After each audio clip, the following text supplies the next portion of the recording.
ओम शांति 7 नवेम्बर 2025 प्रातः मुरली बाबा कहउछंती मिठे बच्चे एही संगम जुग हेउछि सर्वोत्तम हेबार शुभ समय काहेकि ना एही समय रे बाबा तुम मानकु नररु नारायण हेबार पाठ पढ़ाउछंती।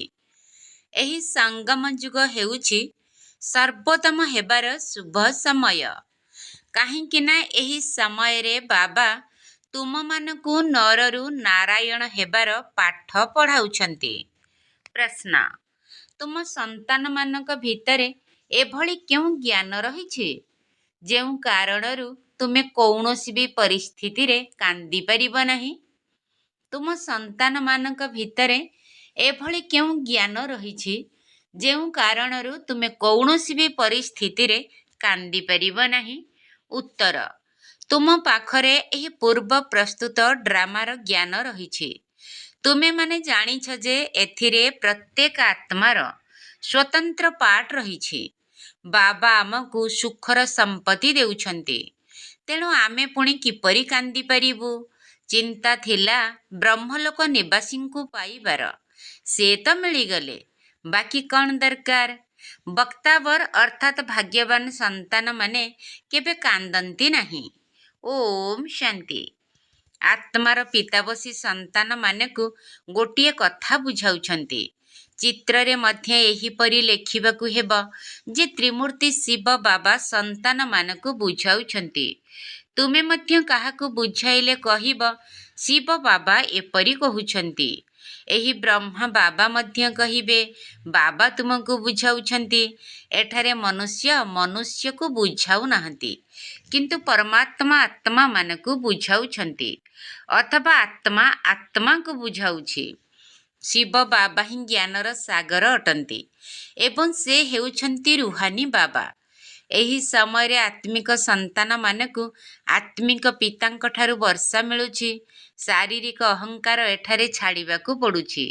एही समय तुमको देही अभिमानी होई बाबांकु मने पकाइबाकु हेबो।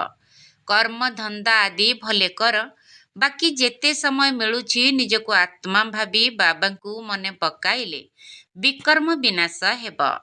तुमे जानिछ शिव बाबा एहांक शरीर रे आसीछंती। से सत्य चैतन्य अटंती। सतचित आनंद स्वरूप कुहा जाए ना। ब्रह्मा विष्णु शंकर अथवा कौनसी मनुष्य मात्रर एही महिमा नुहे। श्रेष्ठरु श्रेष्ठ भगवान जणे ही अटंती। से हेउछंती सुप्रीम सोल अर्थात परमात्मा। एही ज्ञान मध्य तुमको केवल एही समय रे ही मिलुछि, पुणी केबे भी मिलिब नाही। प्रति 5000 वर्षरे थरे बाबा आसुछंती तुमको आत्म अभिमानी कराई बाबांको मने पकाइबार शिक्षा देबा पाई, जहा द्वारा तुमे तम प्रधान रु सत्व प्रधान हेउछ। सत्व प्रधान हेबार आ कौनसी उपाय नाही। जदिओ मनुष्य डाकुछंती हे पतित पावन आस, किंतु अर्थ किछि बुझु नाहंती। पतित पावन सीताराम कहिले मध्य ठीक हेबो। तुमे सबु सीता अथवा भक्तिनी अट। से हेउछंती जणे राम भगवान। तुम भक्त मानकु भगवान को द्वारा फल मिलिबा दरकार। मुक्ति अथवा जीवन मुक्ति एहा हेउछि फल। मुक्ति जीवन मुक्तिर दाता एकमात्र सेही बाबा ही अटंती। ड्रामा रे सर्वोच्च पाठधारी मध्य थांती एवं नीच पाठधारी मध्य थांती। एहा हेउछि बेहद्र ड्रामा। एहाकु आउ केही बुझी परिबे नहीं। तुमे माने वर्तमान तम प्रधान कनिष्ठरु सत्व प्रधान पुरुषोत्तम हेउछ। सत्व प्रधान को ही सर्वोत्तम कुहा जाउछि। वर्तमान तुमे सर्वोत्तम नुह, बाबा तुमको सर्वोत्तम करुछंती। एही ड्रामार चक्र किपरि घुरुछि एहाकु केही भी जानी नाहंती। कली जुग संगम जुग पुणी हेउछि सत्य जुग। पुराणा दुनिया को नुआ किए करिब, बाबांको बिना केही करि परिबे नाही। बाबा ही संगम जुगरे आसी पाठ पढ़ाउछंती। बाबा ना सत्य जुगरे आसुछंती ना कली जुगरे आसुछंती। बाबा कहुछंती मोर पाठ ही संगम रे रहिछि। सेथिपाई संगम जुग को कल्याणकारी जुग कुहा जाउछि। ଏହା ହେଉଛି ସଫଳତା ସୂଚକ ବହୁତ ଶ୍ରେଷ୍ଠ ଶୁଭ ସମୟର ଯୁଗ।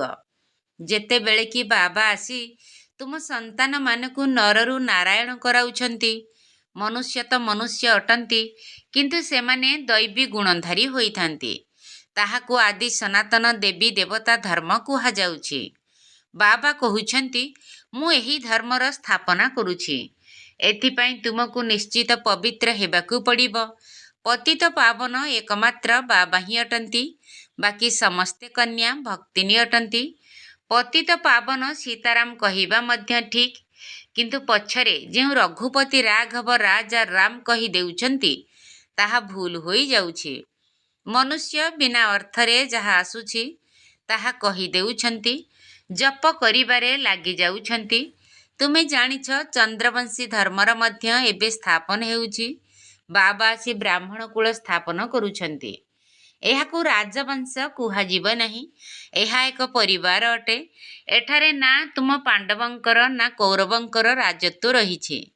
ଯିଏ ଗୀତା ପଢ଼ିଥିବେ ସେ ତୁରନ୍ତ ଏହି କଥାକୁ ବୁଝିପାରିବେ। ଏହା ମଧ୍ୟ ଗୀତା ଅଟେ। ଏହାକୁ କିଏ ଶୁଣାଉଛନ୍ତି? ଭଗବାନ। ତୁମକୁ ପ୍ରଥମେ ଏହା ବୁଝାଇବାକୁ ହେବ ଯେ ଗୀତାର ଭଗବାନ କିଏ? ସେମାନେ କହୁଛନ୍ତି ଶ୍ରୀକୃଷ୍ଣ ଭଗବାନ ଉବାଚ। ବାସ୍ତବରେ ଶ୍ରୀକୃଷ୍ଣ ତ ସତ୍ୟ ଯୁଗରେ ରହିବେ। ତାଙ୍କ ଭିତରେ ଥିବା ଆତ୍ମା ଅବିନାଶୀ ଅଟେ। ଶରୀରର ହିଁ ନାମ ବଦଳିଥାଏ, ଆତ୍ମାର ନାମ କେବେ ବଦଳୁ ନାହିଁ। ଶ୍ରୀକୃଷ୍ଣଙ୍କ ଆତ୍ମାର ଶରୀର ସତ୍ୟ ଯୁଗରେ ହିଁ ରହିବ। ପ୍ରଥମ ନମ୍ବରରେ ସେ ହିଁ ଯାଉଛନ୍ତି। ଲକ୍ଷ୍ମୀ ନାରାୟଣ ନମ୍ବର 1, ପୁଣି ସେକେଣ୍ଡ ଥାର୍ଡ଼ ହେଉଛନ୍ତି। ତେଣୁ ସେମାନଙ୍କର ନମ୍ବର ମଧ୍ୟ ଏତେ କମ୍ ରହିଥିବ। ଏଠାରେ ମାଳା ତିଆରି ହେଉଛି ନା? ବାବା ବୁଝାଉଛନ୍ତି ରୁଣ୍ଡମାଳା ବି ରହିଛି ଏବଂ ରୁଦ୍ରମାଳା ମଧ୍ୟ ରହିଛି। ବିଷ୍ଣୁଙ୍କ ଗଳାରେ ରୁଣ୍ଡମାଳା ଦେଖାଇଥାନ୍ତି। ତୁମେ ସନ୍ତାନମାନେ କ୍ରମାନ୍ୱୟରେ ବିଷ୍ଣୁପୁରୀର ମାଲିକ ହେଉଛ। ତେଣୁ ତୁମେ ଯେପରି ବିଷ୍ଣୁଙ୍କ ଗଳାର ହାର ହେଉଛ। ପ୍ରଥମେ ଶିବଙ୍କ ଗଳାର ହାର ହେଉଛ, ତାକୁ ରୁଦ୍ରମାଳା କୁହାଯାଉଛି, ଯାହାକୁ ମନୁଷ୍ୟମାନେ ଜପିଥାନ୍ତି। ମାଳା ପୂଜା କରାଯାଏ ନାହିଁ, ସ୍ମରଣ କରାଯାଏ। ବିଷ୍ଣୁପୁରୀର ରାଜଧାନୀକୁ ଯେଉଁମାନେ କ୍ରମାନ୍ୱୟରେ ଯାଇଥାନ୍ତି, ସେହିମାନେ ହିଁ ମାଳାର ଦାନା ହୋଇଥାନ୍ତି। ମାଳାରେ ସର୍ବପ୍ରଥମେ ଫୁଲ ଥାଏ, ତାପରେ ଯୁଗଳ ଦାନା ରହିଥାଏ। ପ୍ରବୃତ୍ତି ମାର୍ଗ ଅଟେ ନା? ପ୍ରବୃତ୍ତି ମାର୍ଗ ବ୍ରହ୍ମା, ସରସ୍ୱତୀ ଏବଂ ପିଲାମାନଙ୍କ ଠାରୁ ଆରମ୍ଭ ହୋଇଥାଏ। ଏହିମାନେ ପୁଣି ଦେବତା ହୋଇଥାନ୍ତି।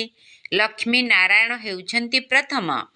ଉପରେ ଫୁଲ ଶିବ ବାବା ରହିଛନ୍ତି। ମାଳାକୁ ଗଡ଼ାଇ ଗଡ଼ାଇ ପଛରେ ଫୁଲକୁ ମୁଣ୍ଡରେ ଲଗାଇଥାନ୍ତି ନା? ଶିବ ବାବା ହେଉଛନ୍ତି ଫୁଲ, ଯିଏକି ପୁନର୍ଜନ୍ମରେ ଆସୁନାହାନ୍ତି।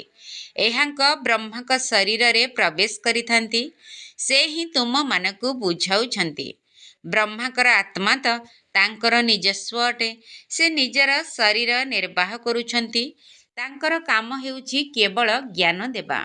ଯେପରି କାହାର ସ୍ତ୍ରୀ ଅଥବା ବାପା ମରିଗଲେ ତାଙ୍କର ଆତ୍ମାକୁ ବ୍ରାହ୍ମଣର ଶରୀରରେ ଡାକିଥାନ୍ତି। ଆଗରୁ ଆସୁଥିଲେ, ଏବେ ସେ କୌଣସି ଶରୀର ତ୍ୟାଗ କରି ତ ଆସୁନାହାନ୍ତି। ଏହା ଡ୍ରାମାରେ ପୂର୍ବରୁ ହିଁ ନିର୍ଦ୍ଧାର୍ଯ୍ୟ ହୋଇ ରହିଛି। ଏସବୁ ଭକ୍ତି ମାର୍ଗ ଅଟେ। ସେହି ଆତ୍ମା ତ ଗଲା, ଯାଇକରି ଅନ୍ୟ ଶରୀର ନେଲା। ତୁମକୁ ଏବେ ସମସ୍ତ ଜ୍ଞାନ ମିଳୁଛି। ସେଥିପାଇଁ କେହି ଶରୀର ଛାଡ଼ିଲେ ମଧ୍ୟ ତୁମର କୌଣସି ଚିନ୍ତା ନାହିଁ। ମା ମରିଗଲେ ମଧ୍ୟ ହାଲୁଆ ଖାଅ। ଶାନ୍ତା ଭଉଣୀଙ୍କର ଉଦାହରଣ। ଏହି କନ୍ୟା ଯାଇ ତାଙ୍କୁ ବୁଝାଇଲେ ଯେ ତୁମେ କାନ୍ଦୁଛ କାହିଁକି? ସେ ଯାଇ ଅନ୍ୟ ଶରୀର ନେଲା। କାନ୍ଦିବା ଦ୍ୱାରା କ'ଣ ଫେରି ଆସିବ କି? ଭାଗ୍ୟବାନ ସନ୍ତାନ କ'ଣ କାନ୍ଦିଥାନ୍ତି କି? ତେଣୁ ସେଠାରେ ସମସ୍ତଙ୍କର କାନ୍ଦ ବନ୍ଦ କରାଇ ବୁଝାଇବାରେ ଲାଗିଗଲା।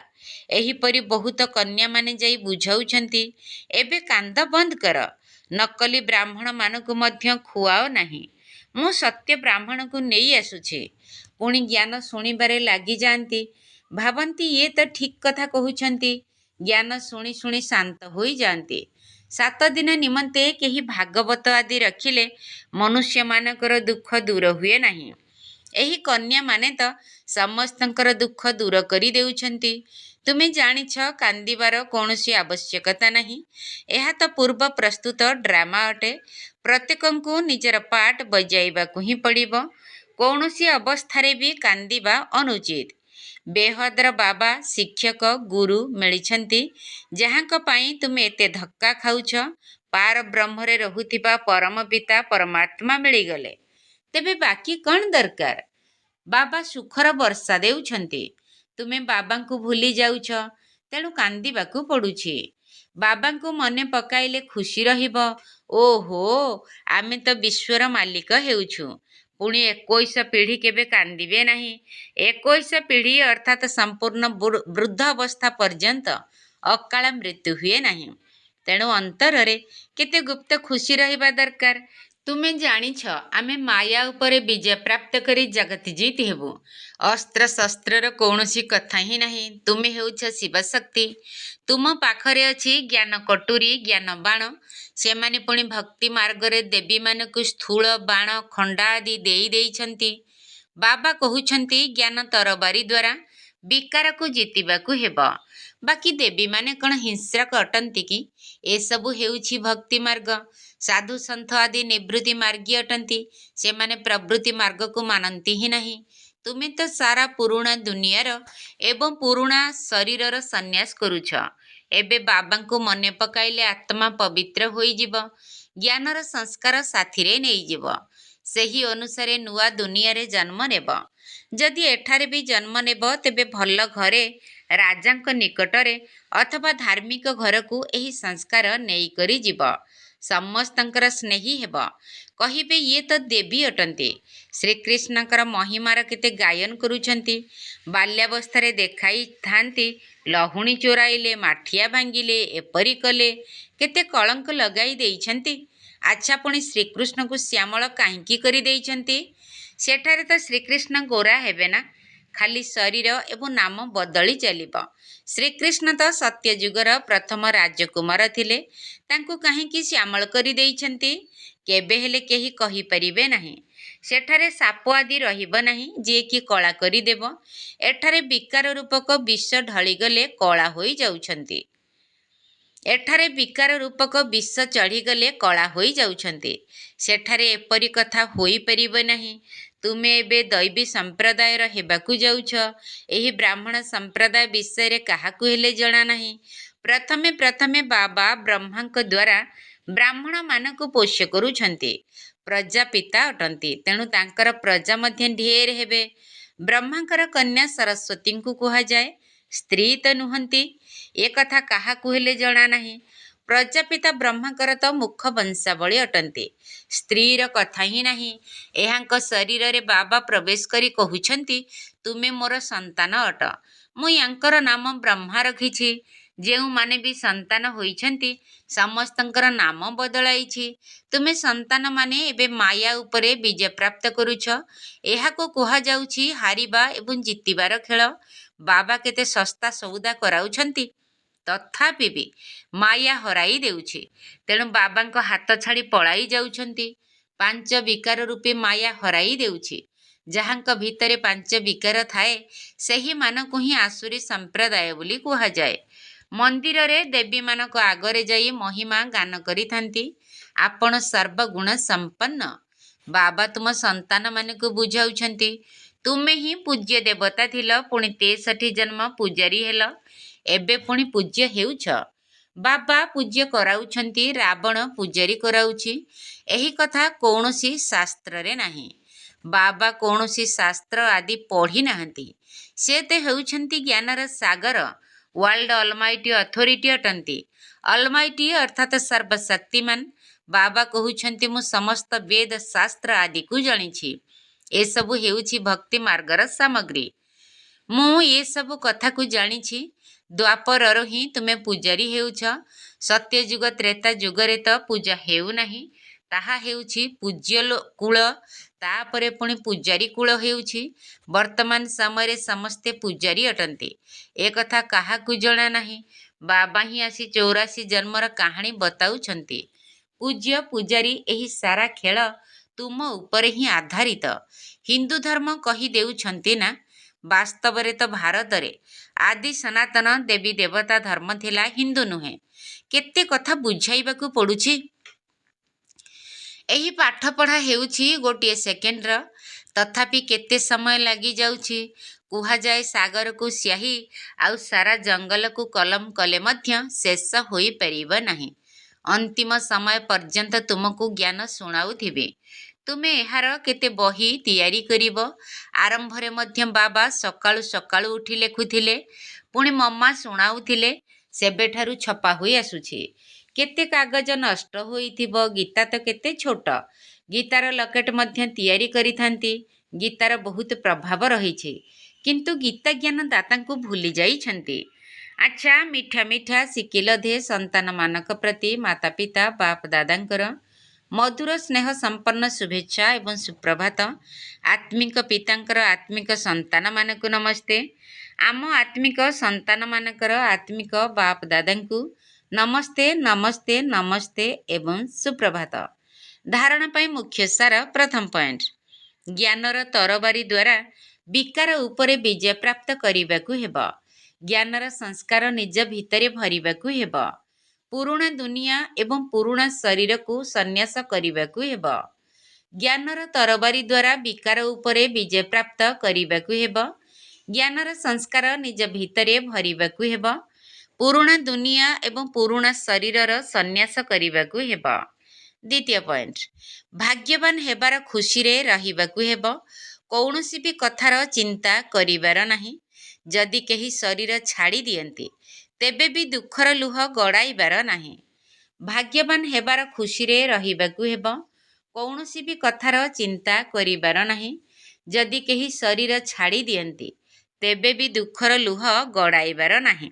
ବରଦାନ, ନିୟନ୍ତ୍ରଣ କରିବାର ଶକ୍ତି ଦ୍ୱାରା ଗୋଟିଏ ସେକେଣ୍ଡର ପରୀକ୍ଷାରେ ଉତ୍ତୀର୍ଣ୍ଣ ହେଉଥିବା ପାସ୍ ୱିଥ୍ ଅନର ହୁଅ। ନିୟନ୍ତ୍ରଣ କରିବାର ଶକ୍ତି ଦ୍ୱାରା ଗୋଟିଏ ସେକେଣ୍ଡର ପରୀକ୍ଷାରେ ଉତ୍ତୀର୍ଣ୍ଣ ହେଉଥିବା ପାସ୍ ୱିଥ୍ ଅନର ହୁଅ। ଏବେ ଏବେ ଶରୀରକୁ ଆସିବା ଏବଂ ଏବେ ଏବେ ଶରୀରଠାରୁ ନିଆରା ହୋଇ ଅବ୍ୟକ୍ତ ସ୍ଥିତିରେ ସ୍ଥିତ ହୋଇଯିବା। ଯେତେ ଯେତେ ଦୁନିଆରେ ବିଶୃଙ୍ଖଳା ବଢ଼ି ଚାଲିଥିବ, ସେହି ଅନୁସାରେ ନିଜର ସ୍ଥିତି ଅତି ଶାନ୍ତ ରହୁଥିବ। ଏଥିପାଇଁ ଏକତ୍ରୀକରଣର ଶକ୍ତି ଦରକାର। ଗୋଟିଏ ସେକେଣ୍ଡ ଭିତରେ ବିସ୍ତାରରୁ ସାର ସ୍ୱରୂପ ସ୍ଥିତିକୁ ଯାଇପାରୁଥିବ ଏବଂ ଗୋଟିଏ ସେକେଣ୍ଡ ଭିତରେ ସାରରୁ ବିସ୍ତାରକୁ ଆସିଯାଉଥିବ। ଏହିଭଳି ନିୟନ୍ତ୍ରଣ କରିବାର ଶକ୍ତି ସମ୍ପନ୍ନ ଆତ୍ମାମାନେ ହିଁ ବିଶ୍ୱକୁ ନିୟନ୍ତ୍ରଣ କରିପାରିବେ ଏବଂ ଏହି ଅଭ୍ୟାସ ଅନ୍ତିମ ସମୟର ଗୋଟିଏ ସେକେଣ୍ଡର ପରୀକ୍ଷାରେ ପାସ୍ ୱିଥ୍ ଅନର ଅର୍ଥାତ୍ ସମ୍ମାନର ସହିତ ଉତ୍ତୀର୍ଣ୍ଣ କରିଦେବ। ସ୍ଲୋଗାନ, ଯଦି ବାନପ୍ରସ୍ଥ ସ୍ଥିତିର ଅନୁଭବ କରିବ ଏବଂ କରାଇବ, ତେବେ ବାଲ୍ୟ ଚପଳତା ସମାପ୍ତ ହୋଇଯିବ। ଯଦି ବାନପ୍ରସ୍ଥ ସ୍ଥିତିର ଅନୁଭବ କରିବ ଏବଂ କରାଇବ, ତେବେ ବାଲ୍ୟ ଚପଳତା ସମାପ୍ତ ହୋଇଯିବ।